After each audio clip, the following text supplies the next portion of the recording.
Jeremiah chapter 39. In the 9th year of Zedekiah king of Judah, in the 10th month, Nebuchadnezzar king of Babylon marched against Jerusalem with his whole army, and laid siege to it. And on the 9th day of the 4th month of Zedekiah's 11th year, the city wall was broken through. Then all the officials of the king of Babylon came and took seats in the middle gate. Nergal-Sharezer of Sagma, Nebo-Sarsekim, a chief officer, Nergal-Sharezer, a high official, and all the other officials of the king of Babylon. When Zedekiah king of Judah and all the soldiers saw them, they fled. They left the city at night by way of the king's garden, through the gate between the two walls, and headed towards the Arabah. But the Babylonian army pursued them, and overtook Zedekiah in the plains of Jericho. They captured him and took him to Nebuchadnezzar king of Babylon at Riblah, in the land of Hamath, where he pronounced sentence on him. There, at Riblah, the king of Babylon slaughtered the sons of Zedekiah before his eyes, and also killed all the nobles of Judah. Then he put out Zedekiah's eyes, and bound him with bronze shackles to take him to Babylon. The Babylonians set fire to the royal palace and the houses of the people, and broke down the walls of Jerusalem. Nebuzaradan, commander of the imperial guard, carried into exile to Babylon the people who remained in the city, along with those who had gone over to him and the rest of the people. But Nebuzaradan, the commander of the guard, left behind in the land of Judah some of the poor people who owned nothing, and at that time he gave them vineyards and fields. Now Nebuchadnezzar king of Babylon had given these orders about Jeremiah through Nebuzaradan, commander of the imperial guard. Take him and look after him. Don't harm him, but do for him whatever he asks. So Nebuzaradan, the commander of the guard, Nebushazban, a chief officer, Nergal-Sharezer, a high official, and all the other officers of the king of Babylon sent and had Jeremiah taken out of the courtyard of the guard. They handed him over to Gedaliah, son of Ahikam, the son of Shaphan, to take him back to his home. So he remained among his own people.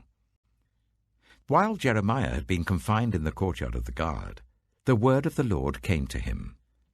Go and tell Ebed-Melech the Cushite, this is what the Lord Almighty, the God of Israel, says. I am about to fulfill my words against this city, words concerning disaster, not prosperity. At that time they will be fulfilled before your eyes. But I will rescue you on that day, declares the Lord. You will not be given into the hands of those you fear. I will save you. You will not fall by the sword, but will escape with your life, because you trust in me, declares the Lord. Jeremiah chapter 40. The word came to Jeremiah from the Lord after Nebuzaradan, commander of the imperial guard, had released him at Ramah. He had found Jeremiah bound in chains among all the captives from Jerusalem and Judah who were being carried into exile to Babylon. When the commander of the guard found Jeremiah, he said to him, The Lord your God decreed this disaster for this place, and now the Lord has brought it about. He has done just as he said he would. All this happened because you people sinned against the Lord and did not obey him. But today I am freeing you from the chains on your wrists. Come with me to Babylon if you like, and I will look after you. But if you do not want to, then don't come. Look, the whole country lies before you. Go wherever you please. However, before Jeremiah turned to go, Nebuzaradan added, Go back to Gedaliah, son of Ahikam, the son of Shaphan, whom the king of Babylon has appointed over the towns of Judah, and live with him among the people, or go anywhere else you please. Then the commander gave him provisions and a present, and let him go. So Jeremiah went to Gedaliah, son of Ahikam, at Mizpah, and stayed with him among the people who were left behind in the land. When all the army officers and their men who were still in the open country heard that the king of Babylon had appointed Gedaliah son of Ahikam as governor over the land, and had put him in charge of the men, women, and children who were the poorest in the land, and who had not been carried into exile to Babylon. They came to Gedaliah at Mizpah, Ishmael, son of Nethaniah, Jehanan and Jonathan, the sons of Kareah, Seraiah, son of Tanhumeth, the sons of Ephi the Netophathite, and Jaazaniah, the son of the Maacathite, and their men. Gedaliah, son of Ahikam, the son of Shaphan, took an oath to reassure them and their men. "Do not be afraid to serve the Babylonians," he said. "Settle down in the land and serve the king of Babylon, and it will go well with you. I myself will stay at Mizpah to represent you before the Babylonians who come to us. But you are to harvest the wine, summer fruit, and olive oil, and put them in your storage jars, and live in the towns you have taken over." When all the Jews in Moab, Ammon, Edom, and all the other countries heard that the king of Babylon had left a remnant in Judah, and had appointed Gedaliah, son of Ahikam, the son of Shaphan, as governor over them, they all came back to the land of Judah to Gedaliah at Mizpah, from all the countries where they had been scattered, and they harvested an abundance of wine and summer fruit. Johanan, son of Kareah, and all the army officers still in the open country, came to Gedaliah at Mizpah, and said to him, "Don't you know that Baalis, king of the Ammonites, has sent Ishmael, son of Nethaniah, to take your life?" But Gedaliah, son of Ahikam, did not believe them. Then Johanan, son of Kareah, said privately to Gedaliah at Mizpah, "Let me go and kill Ishmael, son of Nethaniah, and no one will know it. Why should he take your life and cause all the Jews who are gathered around you to be scattered and the remnant of Judah to perish?" But Gedaliah, son of Ahikam, said to Johanan, son of Kareah, "Don't do such a thing. What you are saying about Ishmael is not true." Jeremiah chapter 41. In the 7th month, Ishmael, son of Nethaniah, the son of Elishama, who was of royal blood and had been one of the king's officers, came with 10 men to Gedaliah, son of Ahikam, at Mizpah. While they were eating together there, Ishmael, son of Nethaniah, and the 10 men who were with him got up and struck down Gedaliah, son of Ahikam, the son of Shaphan, with the sword, killing the one whom the king of Babylon had appointed as governor over the land. Ishmael also killed all the men of Judah who were with Gedaliah at Mizpah, as well as the Babylonian soldiers who were there. The day after Gedaliah's assassination, before anyone knew about it, 80 men who had shaved off their beards, torn their clothes and cut themselves, came from Shechem, Shiloh, and Samaria, bringing grain offerings and incense with them to the house of the Lord. Ishmael, son of Nethaniah, went out from Mizpah to meet them, weeping as he went. When he met them, he said, "Come to Gedaliah, son of Ahikam." When they went into the city, Ishmael, son of Nethaniah, and the men who were with him slaughtered them and threw them into a cistern. But 10 of them said to Ishmael, "Don't kill us. We have wheat and barley, olive oil and honey hidden in a field."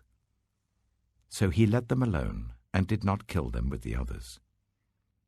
Now the cistern where he threw all the bodies of the men he had killed along with Gedaliah was the one King Asa had made as part of his defense against Baasha, king of Israel. Ishmael, son of Nethaniah, filled it with the dead. Ishmael made captives of all the rest of the people who were in Mizpah, the king's daughters, along with all the others who were left there, over whom Nebuzaradan, commander of the imperial guard, had appointed Gedaliah, son of Ahikam. Ishmael, son of Nethaniah, took them captive and set out to cross over to the Ammonites. When Johanan, son of Kareah, and all the army officers who were with him heard about all the crimes Ishmael, son of Nethaniah, had committed, they took all their men and went to fight Ishmael, son of Nethaniah. They caught up with him near the great pool in Gibeon.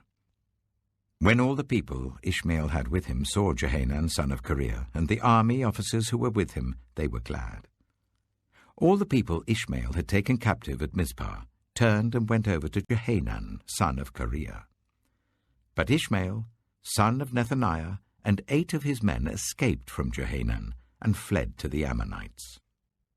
Then Johanan, son of Kareah, and all the army officers who were with him, led away all the people of Mizpah who had survived, whom Johanan had recovered from Ishmael son of Nethaniah, after Ishmael had assassinated Gedaliah son of Ahikam. The soldiers, women, children, and court officials he had recovered from Gibeon. And they went on, stopping at Jeruth-Kimmam near Bethlehem, on their way to Egypt to escape the Babylonians. They were afraid of them because Ishmael son of Nethaniah had killed Gedaliah son of Ahikam, whom the king of Babylon had appointed as governor over the land. James chapter 3. Not many of you should become teachers, my fellow believers, because you know that we who teach will be judged more strictly. We all stumble in many ways. Anyone who is never at fault in what they say is perfect, able to keep their whole body in check. When we put bits into the mouths of horses to make them obey us, we can turn the whole animal. Or take ships as an example. Although they are so large and are driven by strong winds, they're steered by a very small rudder, wherever the pilot wants to go. Likewise, the tongue is a small part of the body, but it makes great boasts. Consider what a great forest is set on fire by a small spark. The tongue also is a fire, a world of evil among the parts of the body.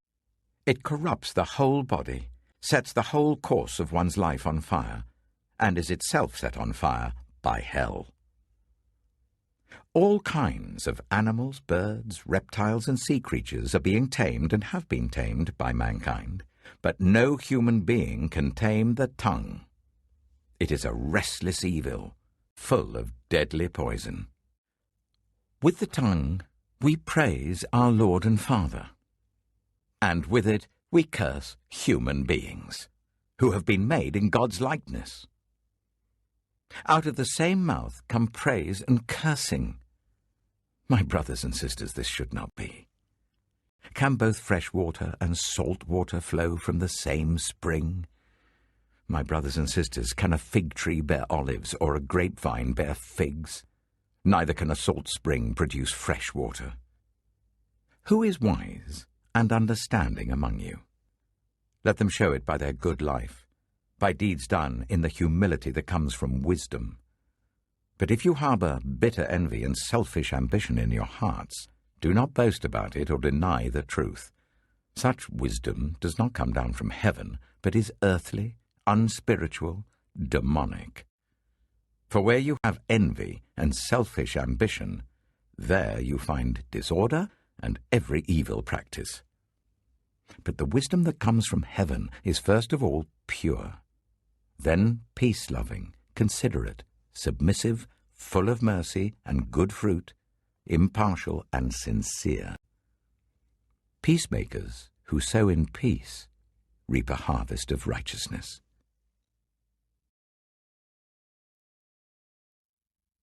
Psalm 100. Shout for joy to the Lord, all the earth. Worship the Lord with gladness. Come before him with joyful songs. Know that the Lord is God. It is he who made us, and we are his. We are his people, the sheep of his pasture. Enter his gates with thanksgiving, and his courts with praise. Give thanks to him and praise his name. For the Lord is good, and his love endures forever. His faithfulness continues through all generations.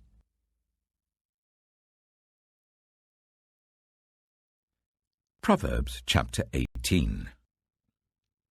An unfriendly person pursues selfish ends, and against all sound judgment starts quarrels. Fools find no pleasure in understanding, but delight in airing their own opinions. When wickedness comes, so does contempt, and with shame comes reproach. The words of the mouth are deep waters, but the fountain of wisdom is a rushing stream. It is not good to be partial to the wicked, and so deprive the innocent of justice. The lips of fools bring them strife, and their mouths invite a beating. The mouths of fools are their undoing, and their lips are a snare to their very lives. The words of a gossip are like choice morsels. They go down to the inmost parts. One who is slack in his work is brother to one who destroys. The name of the Lord is a fortified tower. The righteous run to it and are safe. The wealth of the rich is their fortified city. They imagine it a wall too high to scale. Before a downfall, the heart is haughty, but humility comes before honor. To answer before listening, that is folly and shame. The human spirit can endure in times of illness, but a crushed spirit, who can bear? The heart of the discerning acquires knowledge, for the ears of the wise seek it out. A gift opens the way and ushers the giver into the presence of the great. In a lawsuit, the first to speak seems right, until someone comes forward and cross-examines. Casting the lot settles disputes and keeps strong opponents apart. A brother wronged is more unyielding than a fortified city. Disputes are like the barred gates of a citadel. From the fruit of their mouth a person's stomach is filled. With the harvest of their lips they are satisfied. The tongue has the power of life and death, and those who love it will eat its fruit. He who finds a wife finds what is good and receives favor from the Lord. The poor plead for mercy, but the rich answer harshly. One who has unreliable friends soon comes to ruin, but there is a friend who sticks closer than a brother.